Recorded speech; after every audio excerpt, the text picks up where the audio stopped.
Okay, fine. So what I expect ki we have finished what are enzymes, organic, inorganic, catalyst, दोनों के बीच का difference. Inorganic can survive on more temperature, organic on less temperature. But क्या वो मैंने आपको कोई exception बताया था organic का जो higher temperature पर भी survive कर जाता है? Tell me. Tell me. Okay. बच्चों मैंने आपको enzymes, when I dealing with enzymes, so there were two enzyme aspect I told you. One is inorganic catalyst, not enzymes, catalyst. Catalyst when I was teaching you inorganic and organic. Banauli ये पढ़ा था हमने. Yes sir. कौन सा ज्यादा temperature पर survive कर रहा था? Inorganic. More temperature, right? Organic less temperature. लेकिन इसमें एक एक्सेप्शन शायद मैं बताने का रह गया था. When I was going through the questions, मुझे सडनली एक क्वेश्चन आया जब मैं आपके लिए देख रहा था. So there are some organic catalysts like Taq polymerase. ये 12th में भी आपको required होगा. So please note it down. The Taq polymerase is an organic catalyst that can survive or withstand a high temperature around 1994. And this is used in PCR technique. अभी technique हम लोग 12th में पढ़ेंगे polymerase chain reaction कि how DNA or a gene can be cloned or can be developed as multiple copies. तो वो जिस machine से किया जाता है that is polymerase chain reaction. So Taq polymerase यानी दो exceptions हो गए बच्चों. All the enzymes are protein except what I told you, except Ribozymes. Ribozymes. That is actually not a protein but a nucleic acid. Agree? वैसे ही एक organic catalyst है जो कि यूजुअली ऑर्गेनिक सर्वाइव नहीं करते ज्यादा टेम्परेचर पर, बट दिस टैक पॉलीमरेज. टैक क्यों नाम कहते हैं इसका, तो ये सब जानकारी के लिए बता दूं. It is isolated from a bacteria thermos aquaticus. एक ऐसा बैक्टीरिया जो हाई टेम्परेचर पर सर्वाइव कर जाता है. अभी 11th में नेक्स्ट ईयर के आसपास आप लोग पढ़ेंगे एक ऐसा bacterial group like archaebacteria. Archaebacteria एक ऐसा ग्रुप है जो एक्सट्रीम एनवायरनमेंट में सर्वाइव करता है. अब एक्सट्रीम एनवायरनमेंट मतलब एक्सट्रीम टेम्परेचर भी हो सकता है, एक्सट्रीम प्रेशर भी हो सकता है, एक्सट्रीम एसिडिक भी हो सकता है लाइक एसिडोफिलिक बैक्टीरिया, थर्मोएसिडोफिलिक बैक्टीरिया. सो ये आर्की मींस पुराने टाइप के बैक्टीरिया, तो उससे आइसोलेट किया गया है Taq polymerase. Fine. After that हम लोगों ने एंजाइम्स के कैरेक्टर्स देखे, टर्नओवर नंबर देखा, देन एंजाइम्स के एक्टिवेशन एनर्जी बैरियर को कम करने का कंसेप्ट समझा. हमने एंडरगोनिक और एक्सर्गोनिक यानी एंडोथर्मिक एक्सोथर्मिक रिएक्शंस देखी. हमने क्लासिफिकेशन देखा 6 classes OTHLIL, oxidoreductase, transferase, hydrolases, isomerases, sorry lyases, isomerases, lyases and ligases, है ना. तो ऐसा कुछ हम लोगों ने 6 क्लासेस उसकी देखी. एंजाइम कमीशन नंबर हमने समझा. In fact yes, factors affecting enzymatic activity, उसके पहले nomenclature, and then we studied enzyme factors affecting enzyme activity. pH, optimum pH, temperature. With the increasing temperature, rate of reaction, enzymatic reaction increases, but up to certain limit. After that, if you increase more temperature, enzyme may get denatured. Enzyme denature हो सकता है. Perfect. Okay. उसके बाद Van 't Hoff का rule हमने समझा. Van 't Hoff कहते हैं कि every 10 degree rise in temperature can double the rate of reaction. Her 10 degree पर रेट ऑफ रिएक्शन डबल हो सकता है. लेकिन यार 20 to 30 करें तो ठीक, 30 to 40 करते हैं तो 37 के बाद फिर रिएक्शन क्योंकि एंजाइम डीनेचरेशन स्टार्ट कर रहा है। परफेक्ट। टेम्परेचर के बाद एंजाइम कॉन्सेंट्रेशन। एंजाइम कॉन्सेंट्रेशन मैंने बताया, rate of reaction is directly proportional to enzyme taking. As you increase the enzyme concentration, since active sites will increase, so more the active sites, more substrate will bind and faster the reaction. After that, substrate concentration, rate of reaction was directly proportional to increasing substrate concentration. More the substrate concentration, more with the velocity, but again up to a limit. After that, if you increase more substrate concentration, since there will be no enzyme left, all the active sites will be acquired, hired. So how one can expect the rate of reaction? Perfect. But there was a concept of Km. Anyone? What is Km? Anyone? Km Raise your hand. What is Km? Tell me. बोलिए, unmute करके बोलिए. Sir, it is the concentration of the substrate where the velocity will be half of its max velocity. Okay. Km is a constant value. It is fixed for that particular enzyme. And this is the concentration, that concentration of substrate at which the rate of reaction will be half of its maximal velocity. Perfect. This was the Km. And then we wrote a formula for this. एक expression लिखा था Michaelis Menten का कि instant velocity कहीं निकालनी हो तो V max into S upon Km plus S. Perfect. Now, good to go on inhibition. Only that part was left. Perfect. इसको फिर हम देखते हैं, आप लोग एक बार कर लीजिए, इनहिबिशन भी हो जाए, कुछ क्वेश्चंस उसमें बन जाए तो बेटर. सर यस सर आपने वो हॉब्स रूल बताया था, उसमें आपने बताया था कि एवरी 10 डिग्री सेल्सियस राइज करने से रेट ऑफ रिएक्शन डबल होता है, लेकिन एक लिमिट के बाद फिर एंजाइम डीनेचर होने लगता है. लेकिन सर फिर मैंने आपसे एक डाउट पूछा था, तो फिर आपने बताया था कि अगर हम पीछे जाएंगे तो फिर वो हाफ नहीं होगा. लेकिन वो एनसीईआरटी में ना वो इसके कॉन्ट्राडिक्टरी लिखा है कि वहाँ पे लिखा है कि रेट ऑफ रिएक्शन डबल्स और half for every 10 degree Celsius rise इन और फॉल इन टेम्परेचर. तो सर वो क्लियर करी थी. every 10 degree ohm, every 10 degree will increase the rate of reaction. Perfect. अब जो उसमें लिखा है हाफ हो सकता है, मतलब आप रिडक्शन की बात कर रहे हैं, रेट ऑफ रिएक्शन कम होने की बात कर रहे हैं. सर वहाँ पे ऐसा लिखा है कि the rate of reaction doubles और half for every 10 degree Celsius rise in either direction, rise और fall in either direction.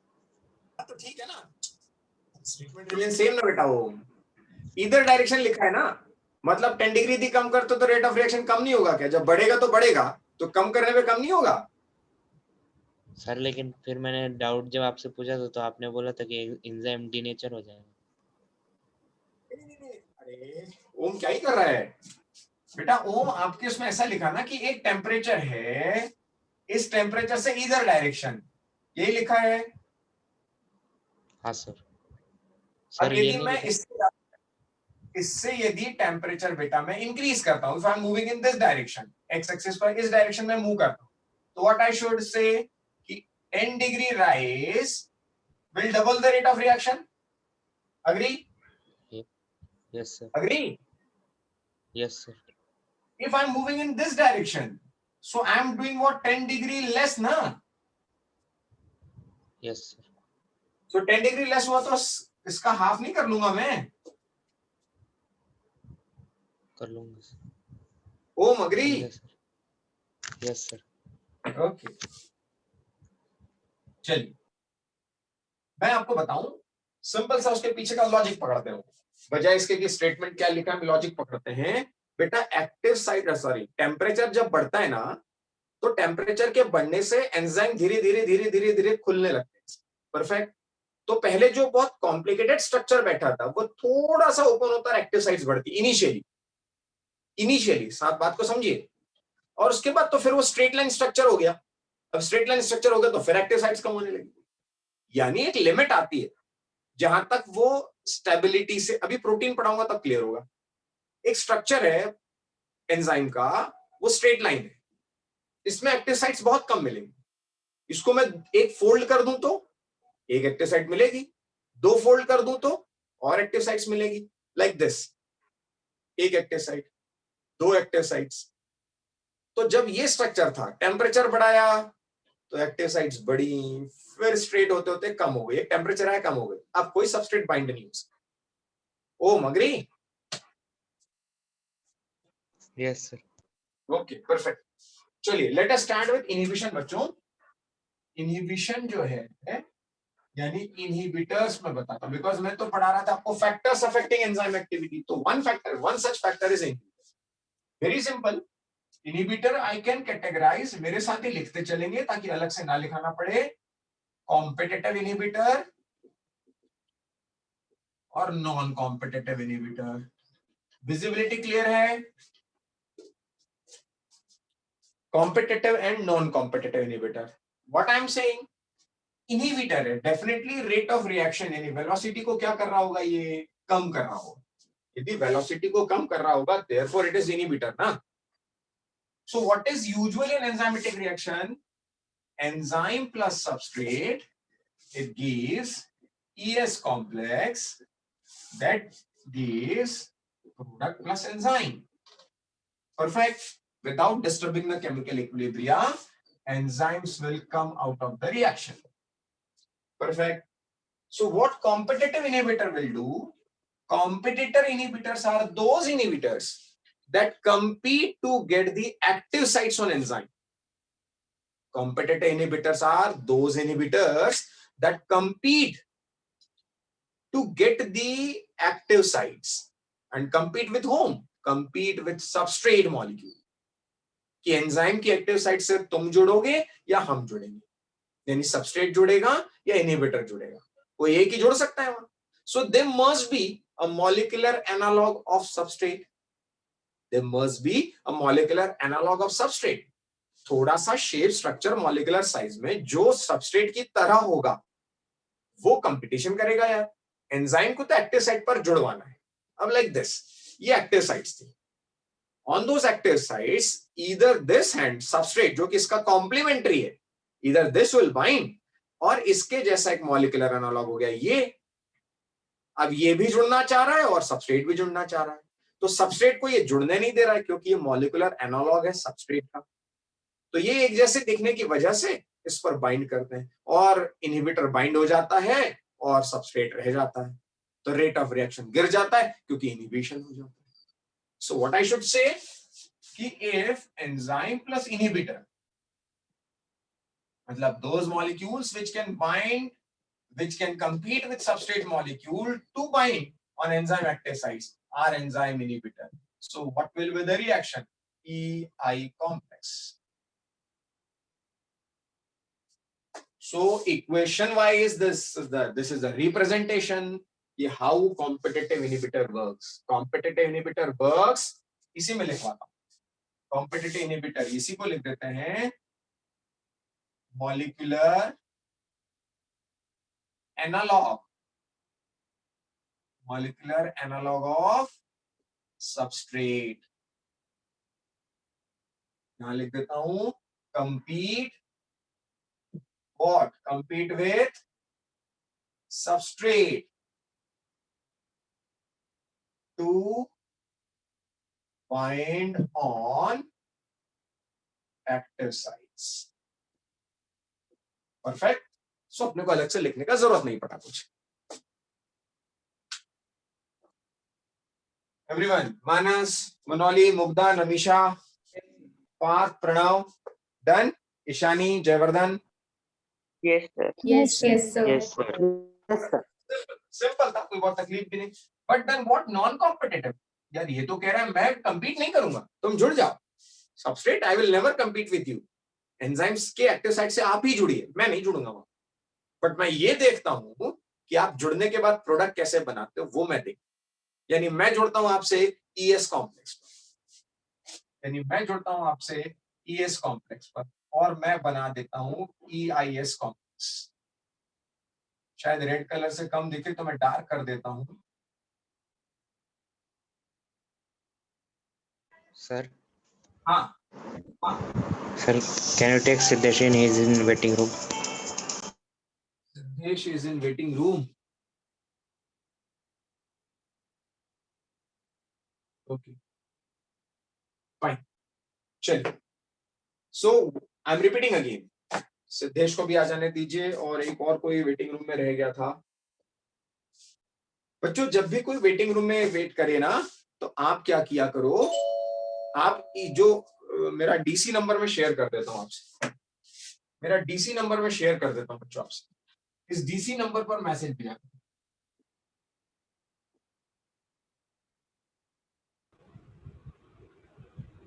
This is my DC number. मैं जब भी आपसे डाउट बुलवाऊंगा तो 8878737202, this is my DC number.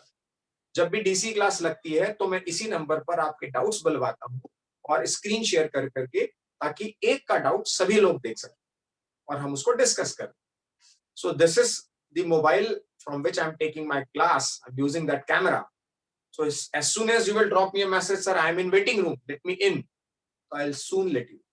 क्योंकि पढ़ाते समय मैं इधर देखता हूं और सिस्टम इधर होता है, नो प्रॉब्लम। चलिए, so what I was saying, मैं कुछ कह रहा था, सिद्धेश और Urvi, you joined, Siddesh, Urvi? Yes, sir. Okay. So what I told you, the competitive inhibitors are those inhibitors that compete with the substrate to bind on active site. Active site पर, इसके active site पर substrate जुड़ेगा कि inhibitor जुड़ेगा, ये competition करता है, therefore it forms EI complex. The another one is non-competitive. Non-competitive never bind, never compete with the substrate molecule to get or to bind on the enzyme active sites. Those are non-competitive. फिर ये क्या करते होंगे, फिर ये करते ये हैं कि भाई हम देखते हैं तुम प्रोडक्ट कैसे बनाते हो, इनहिबिटर तो हम है ही, हम ये देखते हैं प्रोडक्ट कैसे बनाते हो, तो हम कॉम्प्लेक्स पे जुड़ गए, यही तो ट्रांजिशन स्टेट थी, यही तो ट्रांजिशन स्टेट थी। तो it's very simple, at the level of NEET and NCERT and all the competitive exams, competitive inhibitors are those that compete with substrate and they are molecular analog of substrate. Non-competitive inhibitors, they never compete to get the active sites, and they may or may not be the molecular analog of substrate. Perfect. So we should write the examples of this, and I think this is given in NCERT. Let me check. I think it's given. Yes, it's given. It's given. Competitive inhibitor, and मतलब competitive inhibitor ही दिया है definitely. The substrate cannot bind as a result, the enzyme action decline. Inhibition of succinic dehydrogenase by malonate, which closely resemble the substrate succinate in structure. Such competitive inhibitors are often used the control of bacterial pathogen. What I'm doing, I'm sharing this image right now on the group, so that जिसने अभी तक download, जिसने अभी तक वो नहीं किया है, एनसीईआरटी डाउनलोड नहीं की है, एटलीस्ट उसके पास ये, क्योंकि लिखाने में फिर समय जाएगा बच्चों अभी।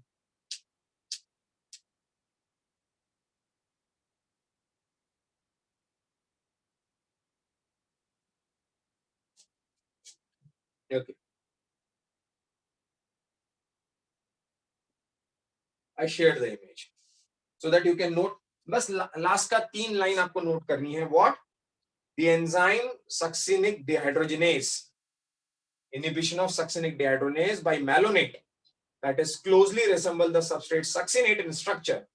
Such competitive inhibitors are often used in control of bacterial pathogen. अब ऐसा क्यों कह रहा है बैक्टीरियल पैथोजन?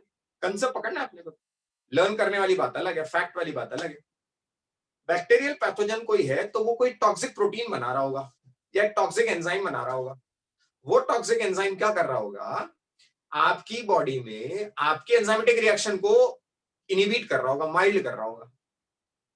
अब मुझे यदि उसको ही इनहिबिट करना हो तो मैं ड्रग बनाता हूं, स्ट्रेप्टोमाइसिन, एंटीबायोटिक बना दिया, मैंने एंटीबायोटिक बना दिया, वो एंटीबायोटिक उसके पास जाता है और उसके एंजाइम को इनहिबिट कर देता है, उसके एंजाइम को इनहिबिट कर देता है। सो ऐसा ड्रग फॉर्मुलेशन में यूज किया जाता है बैक्टीरियल पैथोजन को कंट्रोल करने। परफेक्ट। तो ये तो बात हुई किसके, कॉम्पिटिटिव इनहिबिशन, मतलब कितना अच्छा फार्मास्यूटिकल यूज हुआ उसका। देखिए एक्टिव साइट पर कोई जुड़ रहा है, यूजुअली ऐसा होता है, फीवर हो या कुछ फूड पॉइजनिंग हो, कुछ हो, फंगल वंगल इन्फेक्शन हो गया हो, तो बॉडी की एक्टिविटीज माइल्ड होने लगती है, डल होने लगते हैं, एंजाइमेटिक रिएक्शन स्लो होने लगती है। द रीजन सब इनहिबिटर आ गए होंगे यार। उसको ओवरकम करने के लिए we use usually antibiotics. Perfect. जो उसको फिर उसको इनहिबिट कर देते हैं रिएक्शंस को, और हम स्वस्थ रह पाते हैं। परफेक्ट। तो ये तो बात इनहिबिटर की, लेकिन इनहिबिटर के केस में अब मैं आपको इतना भी बता दूं, मैं नहीं चाह रहा था डिस्कस करना, लेकिन शायद वो क्वेश्चंस में आ जाए।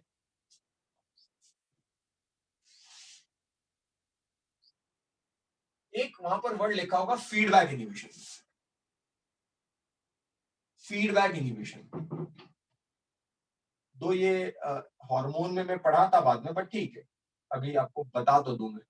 Feedback inhibition, that day in last lecture also I told you, feedback inhibition मतलब बनने वाला प्रोडक्ट, निकलने वाले फ्रैक्शंस ऑफ एंजाइम्स, रिपीटिंग, बनने वाला प्रोडक्ट और निकलने वाले फ्रैक्शंस ऑफ एंजाइम्स, दोनों ही यदि एंजाइम से कुछ इस तरह से जुड़े कि उसकी रिएक्शन को बंद कर दें, बनने वाला प्रोडक्ट, और उसके बाद किसी ने सवाल भी पूछा था फिर मनोली में किसी ने कि फिर सर वो तो चलती ही रहेगी, इसको कोई इनहिबिटर नहीं मिलेगा।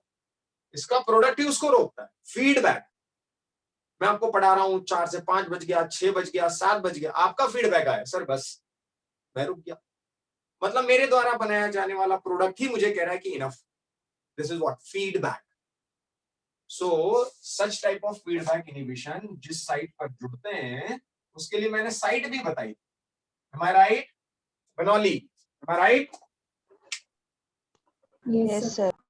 एलोस्टेरिक साइट, ये ओरिजिनली मे और मे नॉट बी प्रेजेंट, जरूरी नहीं कि ये हो एंजाइम पर, ये उसके ओरिएंटेशन को चेंज करने की वजह से भी आ सकती है, और फिर वो वहीं से प्रोडक्ट और एंजाइम जुड़ते हैं और वो उसको इनहिबिट, या वहां पर कोई एक्टिवेटर जुड़ गया डीएलएस पे, तो उसको इंक्रीज भी कर सकते हैं, एक्टिवेट भी कर सकते हैं। परफेक्ट। चलिए, आंचल, अनिरुद्ध, अर्णव, अग्री? एक बार फीडबैक इनहिबिशन रिपीट करिए ना। मैंने कहा फीडबैक इनहिबिशन, फीडबैक इनहिबिशन का मतलब ये होता है, फीडबैक, व्हाट इज फीडबैक? मैंने आपको पढ़ाया, फिर मैंने आपसे फीडबैक लिया कि मेरा समझ में आया कि नहीं, या किसी और सर ने, मनीष सर ने आपसे पूछा बायोलॉजी समझ में आ रहा है कि नहीं, तो उन्होंने क्या लिया? फीडबैक। अब मैं एक एंजाइमेटिक रिएक्शन कर रहा हूं डॉक्टर थोरात, और मैं 2-3 घंटे से बायोलॉजी पढ़ा रहा हूं आपको, आप मुझे क्या बोलोगे 2-3 घंटे बाद? सर आज के लिए बस please enough. So what you feedback? जब मैंने अभी स्टार्ट किया, अभी आपको समझ में नहीं आया तो फीडबैक आया, सर एक बार और रिवाइज, आधा घंटा, 1 घंटा, 1.5 घंटा, नहीं सर और पढ़ते हैं और पढ़ते हैं। कैसा फीडबैक था? Positive feedback. फिर क्या हुआ? 2, 2.5, 3 घंटे बाद बस अब नेगेटिव फीडबैक। तो बनने वाले प्रोडक्ट्स या फ्रैक्शंस ऑफ एंजाइम्स ही यदि एंजाइम की एक्टिव साइट पर जुड़कर उसको बंद करने लगे, जयवर्धन, तो this is what feedback inhibition. Agree? Agree? Yes sir. This is also called, ये सब बताया था उस दिन मैंने, पढ़ नहीं रहे हो क्या? एंड प्रोडक्ट इनहिबिशन बताया था उस दिन जयवर्धन,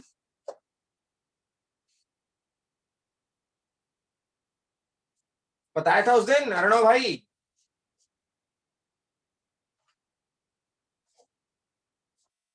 अरे कोई बोल ही नहीं रहा है। चैतन्य, बताया था? डॉक्टर काकड़े, बताया था? अरे हाँ या ना तो बोला है। ओके फाइन, चलिए आगे बढ़ते हैं बच्चों। मैं जो इस बात के लिए ग्राफ डिजाइन किया था, ड्रॉ किया था, इनहिबिशन में बता रहा था, आप मुझे सोचकर बताएंगे कॉम्पिटिटिव और नॉन कॉम्पिटिटिव इनहिबिशन दोनों।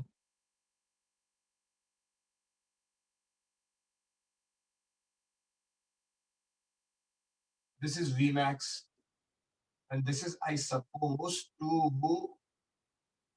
draw as Km.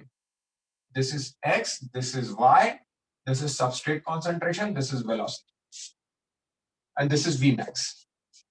What do you think? सोच कर बताइए, what will happen with the value of Km in case of competitive inhibitor? Options are Km will increase, Km will decrease, Km will be unaffected, or can't be predicted. Tell me. Unaffected. Unaffected. One option. Another option. Decrease. बोलिए कौशिकी, मानस, मनौली, ओम, decrease जोर से बोलिए Om. Decrease decrease. Doctor Dahibate भी कह रहे हैं decrease. Okay, मनौली भी कह रही है डिक्रीज। अरे यार, तो बिना सोचे समझे बोल रहे हो, या तो फिर मैं कुछ लेवल हायर पढ़ा रहा हूँ, लेकिन मुझे कहीं ना कहीं आप लोगों ने इनिबिशन पूछा इसलिए मैं इस पर आया, अदरवाइज मैं डेफिनेटली इसको अगले साल बताता, but no problem. Km is what? Michaelis Menten constant. And it shows what? कि यदि Km is that concentration at which the rate of reaction will be half of its maximal velocity. ये वो concentration, थोड़ा सोचते बच्चों, ये वो concentration है जिस पर rate of reaction अपने maximum की आधी रहती है। अब यदि मैंने competitor inhibitor डाल दिया, भाई जब इनहिबिटर डाल दिया मैंने, मान लेते हैं Km 5 यूनिट का, 5 यूनिट किसी एंजाइम का Km है, कि जैसे ही 5 यूनिट कंसंट्रेशन सबस्ट्रेट की कंज्यूम होती है, रेट ऑफ रिएक्शन आधी हो जाती है। अब आपने उसमें कंपिटिटर डाल दिया, भाई कंपिटिटर डाल दिया जो इनहिबिट कर दिया, तो 5 के बजाय 10 यूनिट लग जाएगी, तब तो वो आधे पे पहुंचेगी। ओम, अग्री और नॉट? अरे भाई ऐसे समझिए, हाँ या ना फटाफट बोला करें ताकि अपन आगे बढ़े बच्चों। ऐसे समझो बच्चों, मैं यहां से चलना शुरू करता हूं इस डायरेक्शन में, मैं चलना शुरू करता हूं तो 5 स्टेप्स के बाद मैं अपने मैक्सिमम स्पीड का हाफ हो जाता हूं। अब मुझे पीछे से किसी ने पकड़ रखा है, कॉम्पिटिटिव इनहिबिटर, मेरी जो 5 यूनिट लग रही थी मेरी 10 यूनिट लग गई, तब मैं उतने पे पहुंचा जब आधा होगा rate of reaction. What do you think? Manauli, सही बात है, समझे कि नहीं? Yes, sir. डॉक्टर दही बात है। सर आप एक बार फिर रिपीट कर सकते हो? क्या फिर से? रिपीट कर सकते हो एक बार? बच्चों एंगल वाइड रखो अपना। बहुत छोटी सी बात बोली मैंने दोस्तों, बहुत छोटी सी, मतलब बहुत छोटा कंसेप्ट मैंने बोला कि मैं क्या करता हूं, मैं यहां से चलना शुरू करता हूं। मुझे पता है कि जब मैं यहां आ जाता हूं तो यहां मेरी स्पीड अपने मैक्सिमम की आधी हो जाती है, यहां मेरी स्पीड अपने मैक्सिमम की आधी हो जाती है, और यहां मैं अपनी मैक्सिमम स्पीड को अटेन कर लेता हूं। अब मुझे किसी कंपटीटर ने पकड़ रखा है, मुझे कंपटीटर ने होल्ड करके रखा है। जब मैं अपनी एनर्जी 5 मिनट लगाता था तब यहां पहुंचता था, अब मैं अपनी एनर्जी 10 यूनिट लगा रहा हूं तब आधे पे पहुंच रहा हूं, तो Km must be increased. Doctor दही बात है। सर यानी उससे Vmax पे यानी ये नहीं होता, इफेक्ट नहीं होता कॉम्पिटिटिव की वजह से? नॉट गेटिंग योर वॉइस, धीरे धीरे और क्लियरली बोलिए। सर जो कॉम्पिटिटिव इनहिबिटर है उसकी वजह से वेलोसिटी ऑफ रिएक्शन जो मैक्सिमम है उस पे यानी वो अफेक्ट नहीं करता है क्या उसमें? परफेक्ट, आप सही पकड़े, बिल्कुल बिल्कुल सही पकड़े। Km will be increased, but Vmax will be unaffected. Vmax will be unaffected. Doctor दही बात है। क्यों मैंने ऐसे कहा? उस कंडीशन में जब Km मैं इंक्रीज कर देता हूं तो यहां पर आकर होता है। अब यहां पर आकर होता है मतलब मुझे क्या करना पड़ेगा?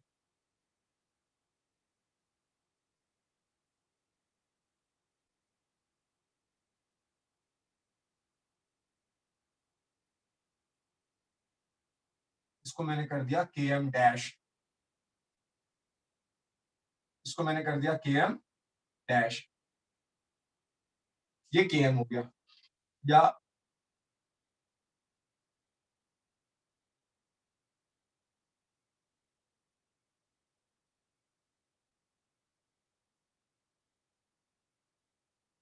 Like this. आया क्या समझ? Km यहां से बढ़कर यहां तक हो गया,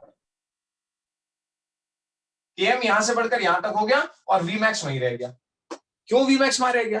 भाई मुझे, यदि मैं Km कॉन्सेंट्रेशन हाफ पर मैं पहुंच गया तो उसके आगे थोड़ी ना कॉम्पिटिटर है, मुझे सारा कॉम्पिटिटर तो पहले ही पकड़ ले रहा है, मेरी सारी एनर्जी तो कॉम्पिटिटर वहीं लगा ले रहा है। Once I am on half Vmax, why Vmax will be affected?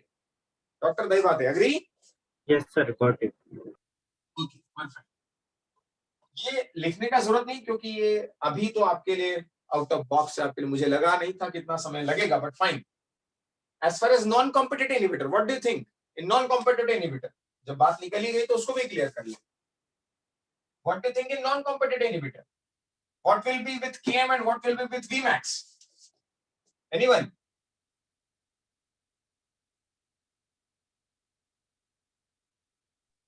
Anyone? Remain unchange. कौन बोला? ना. Km है, ये Vmax है. अब बोलिए, यदि नॉन कॉम्पिटिटिव इनहिबिटर तो Km के साथ क्या होगा? Remain unchanged. Perfect. कौन बोली? Siddhi. ओके, सिद्धि बोल से बिल्कुल ठीक. उसको कोई फर्क ही नहीं पड़ना है ना, that will remain unaffected. But in that case what one is expected?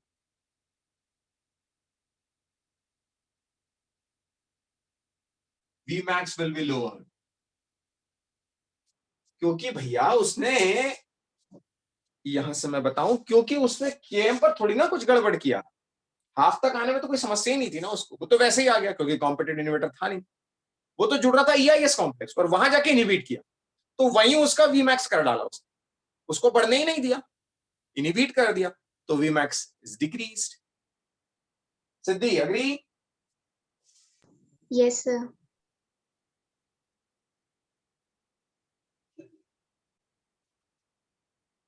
तो आई होप कि मुझे इसमें ज्यादा एंजाइम्स पे और डिस्कस करने का जरूरत नहीं, और इसमें लिखने का भी जरूरत नहीं. इनहिबिटर बस अपने को 3 इनहिबिटर पता लग गए. यहीं पर मैं क्या करता हूं, एक फीडबैक लिख देता हूं. Feedback, FB, feedback, which is called as end product inhibition. End product inhibition. Competitive मैंने इक्वेशन बना दिया, ये लिखवा भी दिया. नॉन कॉम्पिटिटिव रेड कलर से लिख दिया, वो यहां बाइंड होगा. दोनों ही कंडीशंस में Km का क्या होगा वो भी बता दिया. तो आप यही लिख लीजिए, कॉम्पिटिटिव में क्या हो रहा था, Km इंक्रीज और Vmax no change. Vmax no change. Non competitive में Km नो चेंज और Vmax lower. Perfect. So that अपना कुछ अनडिस्कस पार्ट नहीं बचेगा. Okay, good to go on proteins. Will it be fine? Tell me, Anirudh Mahapatra. Good to go on next.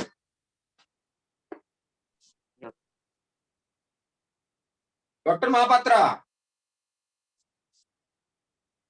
Yes, sir. Chaliye. So, do you think that I should share the screen? Yes, I can.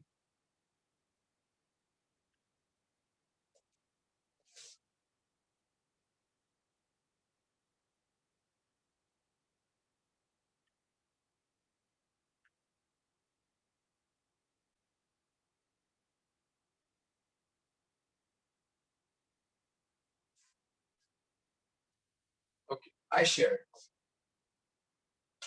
Perfect. Chaliye. So next topic will be, without wasting our time, switching to proteins and amino acids, which is related one. Proteins and amino acids.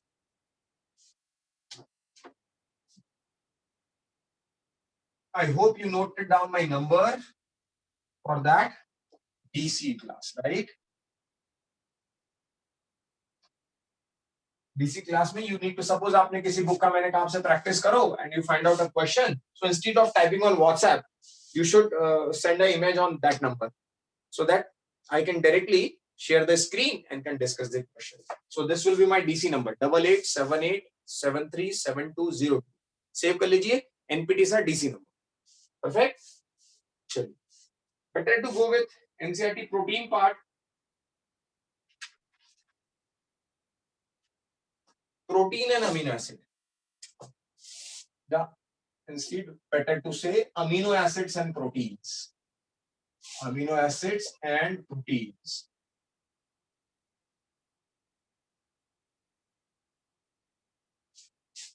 बच्चों समझते हैं पहले, क्या, फिर लिखते हैं, क्योंकि मैं जो लिखा हूं सो हमेशा की तरह यू मस्ट नो कि सर लिखा क्या है. अमीनो एसिड की मैं बात करूं तो amino acid having a chiral carbon and one amino group and one carboxylic group.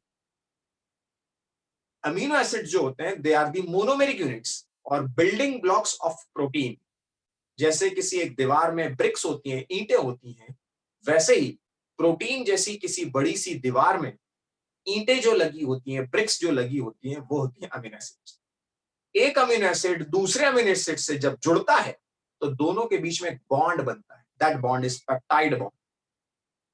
So one peptide bond, another peptide bond, another, and so many peptide bonds between number of amino acids makes a complete polymer protein, of which a monomeric unit is amino acid. Which a monomeric unit is amino acid. One amino acid, peptide bond, amino acid, peptide bond, amino acid, peptide bond, and in such a way that forms a polymer of protein. So instead we can say peptide, peptide, peptide, polypeptide. So protein's another name is polypeptide. Though polypeptide is a less than protein. Protein बहुत बड़ा polypeptide होता है। Protein और polypeptide दोनों एक ही बात है।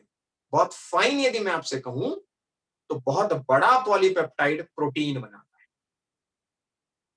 तो अमीनो एसिड तो सबसे पहली बात हुई बिल्डिंग ब्लॉक्स, जो लगभग 20 टाइप्स के बताए जाते हैं। 20 types of amino acids in which some are known as essential and some are known as non-essential. But some are in between this category, semi-essential. और उसके लिए एक अच्छा न्यूमोनिक होता है आह। सेमी एसेंशियल के लिए एक न्यूमोनिक याद करते हैं आह, AH। आर्जिनिन और histidine, arginine and histidine are the semi-essential amino acids. What are essential and non-essential and semi-essential? Essentials are those that cannot be synthesized by your body. जिसे आपकी body नहीं बना सकती, these are essential amino acids. And those which can be synthesized by your body and you need not to outsource from some other foods, these are non-essential. And what are semi-essential? They are the amino acids that forms in some specific body physiological conditions. These are semi-essentials. So ऐसा essential, semi-essential और non-essential. Total 20 types of amino acids are there. But apart from those 20 types of amino acids, they are known as protein amino acids. क्योंकि दोस्तों यही 20 amino acids protein को बनाते हैं. इसके अलावा और भी अमीनो एसिड्स होते हैं. They are called non protein amino acids, जो प्रोटीन बनाने में कोई पार्टिसिपेशन नहीं करते. वो 20 से अलग है. वो कोई मोनोमेरिक यूनिट नहीं है जिससे कोई बड़ा सा प्रोटीन की तरह दीवार बनने वाली. बट हाँ, वो मेटाबॉलिज्म और फिजियोलॉजी में इंपॉर्टेंट है. इंपॉर्टेंट है. ऑर्निथीन, आर्जिनिन, है ना, ये ornithine, not arginine, ornithine, citrulline, ये क्या करते हैं, एक यूरिया साइकिल को पूरा करने में मदद करते हैं. तो कुछ ऐसे अमीनो एसिड्स होते हैं जो प्रोटीन नहीं बनाते, they are non protein amino acids. जो बनाते हैं they are protein amino acids. जो बनाते हैं दे आर 20 नंबर्स. तो अब लिखते हैं पहले, है ना, amino acid. First point, amino acids. First point, they are organic acids. They are organic acids.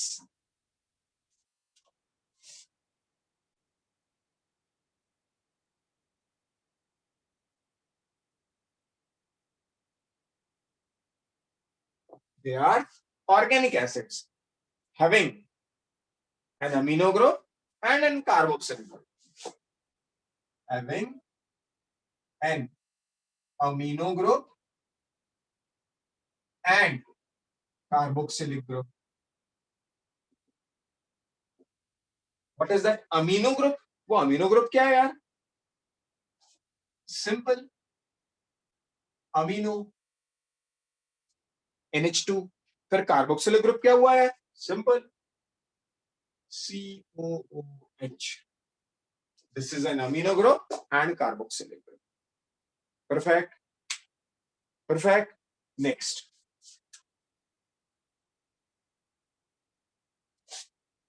जाहिर सी बात है, अब मैं लिखता हूं N ग्रुप यानी N टर्मिनस यानी amino provides alkalinity and C group provides acidity. भाई COH कार्बोक्सिलिक है और एक अमीनो है, ये इसको बेसिकली प्रोवाइड्स अल्कलिनिटी कहने में, जब अपन इसको कंफ्यूज नहीं हो तब alkaline reaction and it provides acidity. इसीलिए देयरफॉर के 3 dot, it forms it is of amphoteric nature. Amphoteric, ampho मतलब बोथ, वो अल्कलाइन रिएक्शंस भी दे रहा है, वो एसिडिटी भी कर दे रहा है, so called as what, amphoteric in nature. या एंड जो मैं लिखना चाह रहा था, it gives zwitter ion in solvent या सॉल्यूशन. ज्वीटर आयंस मतलब जो दोनों दे सकता है, नलिफाई हो जाता है, प्लस और माइनस, जो दोनों कर देता है. इसकी वजह से ये प्लस हो जाता है कैटायनिक, और इसकी वजह से एनायन. तो इन अ सॉल्यूशन वो यूजुअली क्या बना देता है, ज्वीटर आयंस. एक नया वर्ड आया, ज्वीटर आयंस, जो नलिफाई कर देता है प्लस माइनस, क्योंकि इनमें ऐसा स्ट्रक्चर है. अब वो कैसा स्ट्रक्चर है वो भी देख लेते हैं यार. मैंने इसको कह दिया अमीनो ग्रुप, इसको मैंने कह दिया कार्बोक्सिलिक ग्रुप. लिखते समय ताकि O की वैलेंसी रहेगी ना इधर, तो इसको मैंने कह दिया सी टर्मिनस, और इसको मैंने कह दिया बच्चों N टर्मिनस. इसको कह दिया मैंने अमीनो, और इसको लिख दिया मैंने कार्बोक्सिलिक. और इस कार्बन को रेड कलर से लिखता हूं, इसको मैंने कह दिया कायरल कार्बन. इसको मैंने लिख दिया chiral carbon. What is that chiral carbon, so called, कई बार उसको चिरैल पढ़ दिया जाता है. Chiral carbon, what is that chiral carbon? If all the four valencies on carbon is different, like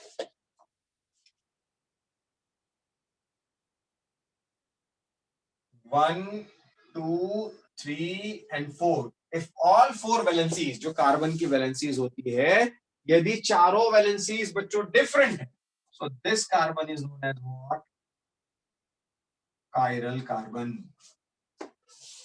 Agree? Dr. Vyavare, Ishan Mohan, Ishani, doctor Thorat, Kaushiki, Om, Urvi. Urvi is not Yes, a- sir. Okay. So ऐसा कोई carbon जिसे मैं अल्फा कार्बन कह रहा हूं, chiral carbon है, इसके चारों तरफ अलग अलग वैलेंसीज, यहाँ पर हाइड्रोजन हो सकता है, यहाँ पर एल्किल ग्रुप हो सकता है. ये सब एल्किल ग्रुप मैं अभी आपको नहीं पढ़ाऊंगा. मीथेन से एक कम होता है, CH4 से कम CH3. एल्किल ग्रुप सब केमिस्ट्री में आप पढ़ेंगे. आपको बस इतना जानना है, अल्फा कार्बन कायरल कार्बन है क्योंकि एक H कार्बोक्सिलिक, एल्किल, अमीनो और ऐसे चारों अलग अलग हैं, इसलिए इस कार्बन को मैंने क्या कह दिया, chiral carbon. Perfect, perfect.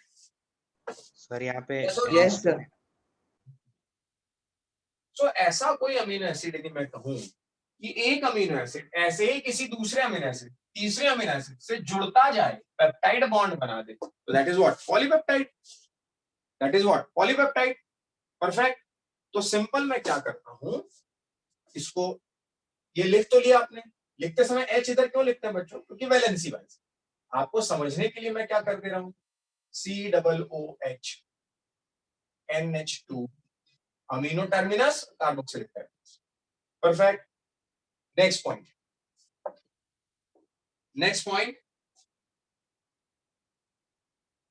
As पर एनसीईआरटी स्टेटमेंट यदि मैं आपसे कहूं तो इन्होंने लिखा है they are the substitute methanes, they are substitute methanes। Point number 4 यहां लिखता हूं,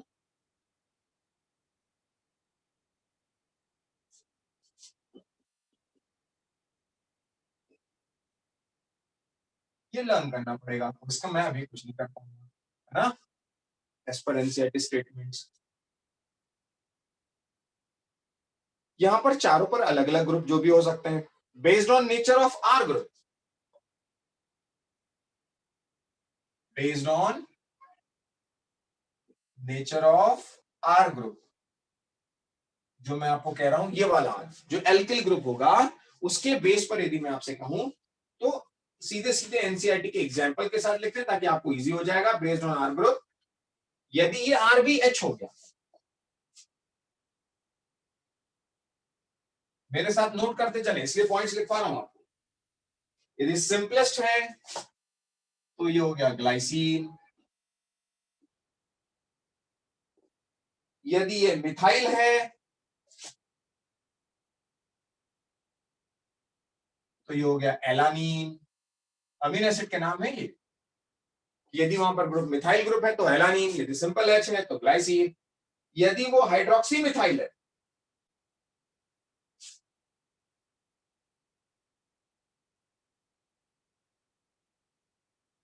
तो यहां पर होगा सेरीन। ये लर्न करना पड़ेगा, इसका nothing can be done. Perfect. लेकिन बेस्ड ऑन जैसे आर ग्रुप पर बेस आपने किया, एक और क्लासिफिकेशन आप बना सकते हैं point number 6 based on this and this group N and C terminal group.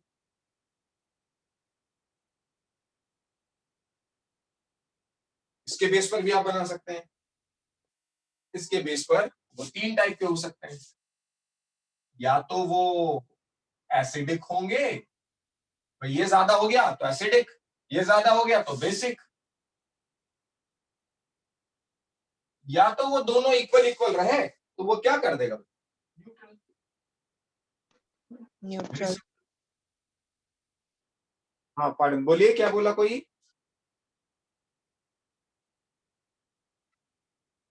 बोलिए।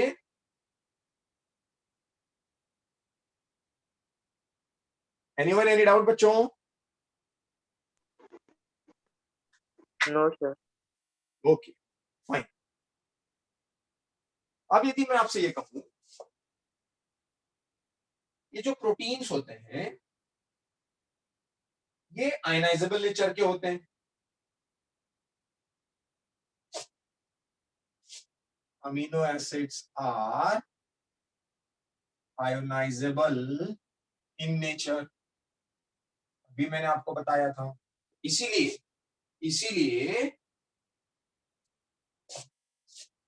देयरफॉर क्या क्या मैंने बोला अभी, अमीनो और कार्बोक्सिलिक ग्रुप है ना, इसलिए in solution, therefore in solution it shows difference in pH या different pH। pH क्यों भाई, एसिडिक और अल्कलाइन नेचर का होगा तो pH तो बदलेगा ही। And structure, perfect. So that's all at amino acid part my dear. लेकिन ये अमीनो एसिड, एक पॉइंट मुझे आपको बताना पड़ेगा कि मैंने आपसे कहा टोटल कितने अमीनो एसिड्स, कितने कहा अभी, 20 टाइप्स ऑफ अमीनो एसिड। मैं इस पर डॉट लगा देता हूं पढ़ाते समय, अमीनो एसिड, और ये ज्विटर आयन है amphoteric nature. 20 types of amino acid, total 20 types of amino acid in which essential,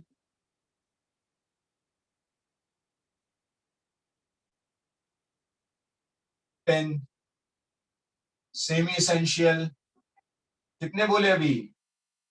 2, और नॉन एसेंशियल कितने बोले मैंने? 8. What are essential? What I told you, Manas. What are essential? Manas. What, sir? Yes, sir.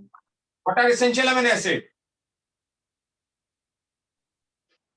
अरे अभी Sir, बताया. those which help in building up of protein. Can't be synthesized, my dear. Yes, Very sir. correct. Essentials can't be synthesized and needed to be बोलो outsourced. बाहर से लेना पड़ेगा, fruit से खाना पड़ेगा. What I expect? Non-essential. बोलिए बोलिए. Can be synthesized. Can be synthesized. And दूसरा नेक्स्ट क्या था? Semi essential. क्या था ये? Forms only in specific physiological condition. Sir, board is very blurry. बोलो. Board is very blurry, sir. Blur कर रहा है. Yes, sir. थोड़ा सा नेटवर्क का इशू हो सकता है. 2 मिनट वेट कीजिए, स्टेबल हो जाएगा थोड़ा सा.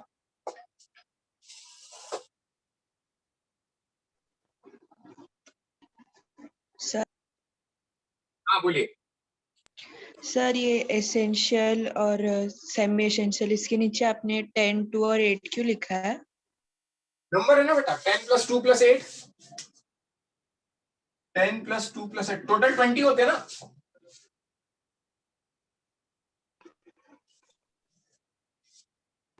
तो इसी ऐसे ही नंबर में रहते हैं क्या इस नंबर में रहते हमेशा? हैं. मतलब इतने ही नंबर में रहते हैं वो. ये स्टैंडर्ड और प्रोटीन अमीनो एसिड्स हैं. और जो नहीं रहते, मतलब जो प्रोटीन नहीं बनाते हैं, they are what? Non protein amino acids. Okay.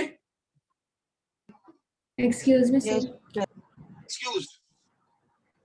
Sir, can you please tell what you have written after specific? Last point. Specific physiological condition. Specific physiological condition. Okay, sir. Thank you. Okay.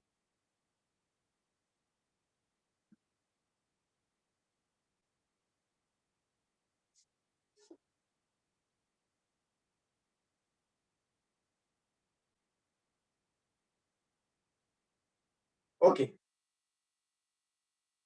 This number need to check. ये 10 और 8 I am bit confuse. We need to check इधर 10 10 10 20.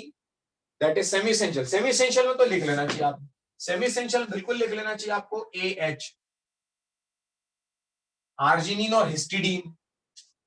Arginine और histidine. इसका भी मैं mnemonic बता दूंगा आपको नेक्स्ट लेक्चर में. I need to check. मुझे बुक में न्यूमोनिक देखना पड़ेगा. एसेंशियल और नॉन एसेंशियल को याद करने का भी बता दूंगा न्यूमोनिक. ये तो 100% AH आर्जिन हिस्टिडीन. चलिए बच्चों, better good to go on what? Proteins. Perfect.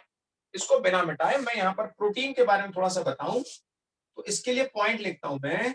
These are building blocks of protein. तो प्रोटीन को मैंने क्या कह दिया? पॉलीपेप्टाइड. कैसे पॉलीपेप्टाइड कह दिया इसको समझिए. मैंने एक स्ट्रक्चर बनाया like this. N terminus, C terminus, another amino acid. N terminus, C terminus, another amino acid. N terminus, C terminus, another amino acid. N terminus, C terminus, okay, थोड़ा सा कट रहा है नीचे ना,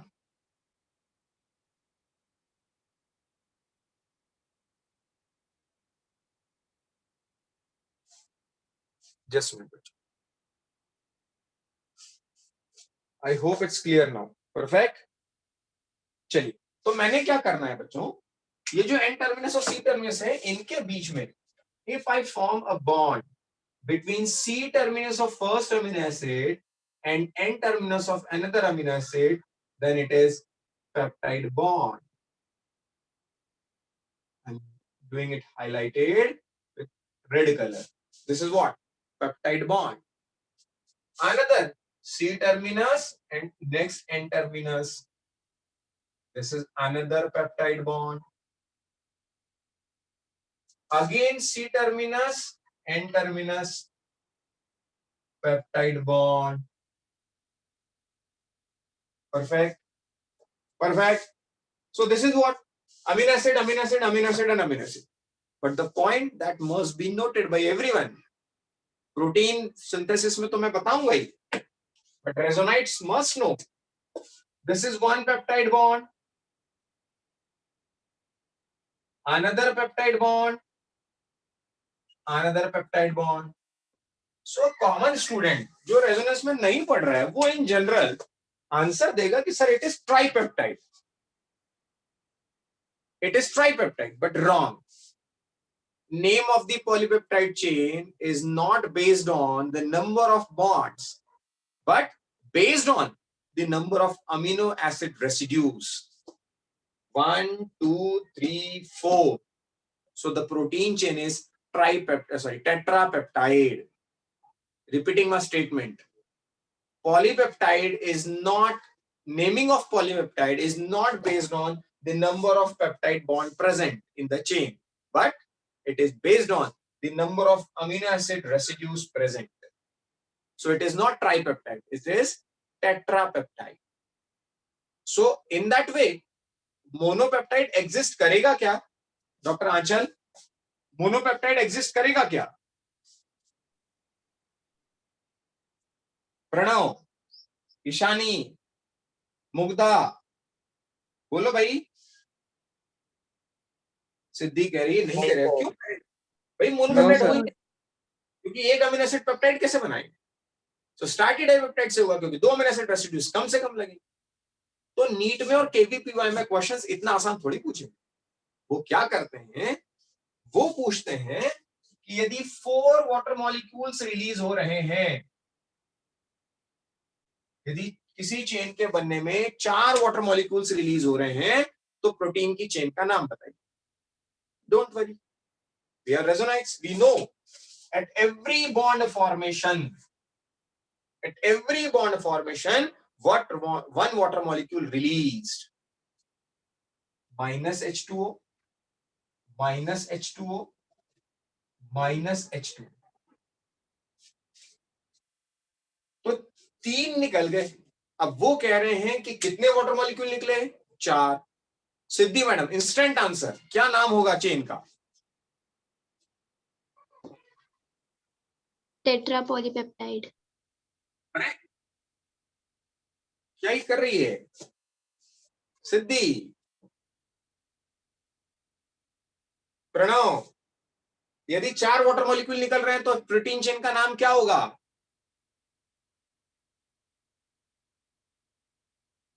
प्रणव ने कहा पेंटापेप्टाइड। बेटा सिद्धि, पेंटापेप्टाइड होगा ना सिद्धि? हाँ सर। एक और, मैंने तो 3 निकाल के 4 पूछा ना, ये तो ट्रिक मैंने पूछी आपसे। सो देयरफॉर प्रोटीन सिंथेसिस, ये जो बिल्डिंग ब्लॉक है, ये जब बनाते हैं तो इसको कहते हैं dehydration synthesis. Dehydration synthesis. Protein formation is nothing other than dehydration synthesis. Dehydration मतलब हर बार पेप्टाइड बॉन्ड के बनने पर एक वाटर मॉलिक्यूल का निकलना, it is known as dehydration synthesis. इसलिए क्वेश्चन किसी भी तरीके से पूछा जाए, आपको अमीनो एसिड रेसिड्यूज दे दिए जाएंगे, जितने अमीनो एसिड रेसिड्यूज हैं उससे एक कम पेप्टाइड बॉन्ड, जितने पेप्टाइड बॉन्ड है उससे एक ज्यादा रेसिड्यूज, जितने वाटर मॉलिक्यूल है निकल रहे हैं उससे एक ज्यादा पेप्टाइड, जितने पेप्टाइड है उससे एक कम, सॉरी जितने पेप्टाइड है उतने वाटर, और जितना नाम है उससे एक कम वाटर। ओम, अंडरस्टूड? सर ये वाला आप रिपीट करो ना फिर से। कौन बोला? ओम। सर वो Om very simple statement I given. क्या दिया मैंने? जितने वाटर मॉलिक्यूल उतने peptide bond. Agree? Om. Yes sir. तो जितने वाटर मॉलिक्यूल उससे एक ज्यादा amino acid residues. Agree? Yes sir. जितने पेप्टाइड बॉन्ड उससे एक ज्यादा रेसिड्यूज। अग्री? Yes sir. और जितने वाटर मॉलिक्यूल उससे एक ज्यादा उस प्रोटीन का नाम। अग्री? हाँ सर। Yes sir. बस यही मैंने रिपीट किया। Perfect. So that's all for today. इतना आज के लिए काफी है। नेक्स्ट इसमें मैं प्रोटीन का structure and will start DNA structure. Next class कोई भूल के भी मिस ना करें। नीट, केवीपीवाई या बायोटेक का कोई भी एंट्रेंस एग्जाम, उसमें प्रोटीन और न्यूक्लिक एसिड स्ट्रक्चर सबसे ज्यादा इंपॉर्टेंट है। सो मेक श्योर कि आप नेक्स्ट क्लास मिस नहीं कर रहे हैं। परफेक्ट। देख लीजिए, 2 मिनट का समय देता हूं। If any doubt just tell me.